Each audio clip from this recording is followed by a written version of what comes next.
तो मगहिया जवान के समर सिंह और गौतम सिंह को गिरफ्तार कर लिया गया है छत्तीसगढ़ के अखिलेश यादव। और आप देख रहे हैं नमकीन भोजपुरी। तो आप सभी को बता दें कि मगहिया जवान जो कि समर सिंह और गौतम सिंह दोनों भाई किसी भी भोजपुरी कलाकार को मां बन के गाली देकर अपना रोटी सेक रहे थे, उनको आज फाइनली गिरफ्तार कर लिया गया है। जो कि विवेक सिंह जो कि खेसारी लाल यादव के मैनेजर हैं, उनके बीवी के बारे में भी नचनिया बोला था कि नचनिया को रखा हुआ है।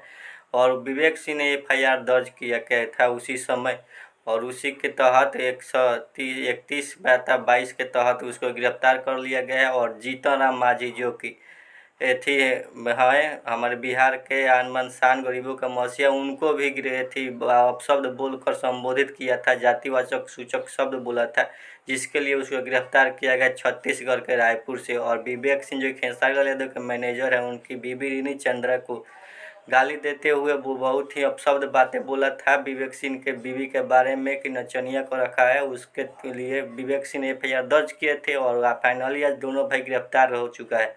तो वीडियो अच्छी लगे तो लाइक शेयर कमेंट जरूर कीजिएगा। तो मिलते हैं अगले वीडियो में, तब तक के लिए जय हिंद, बाय बाय।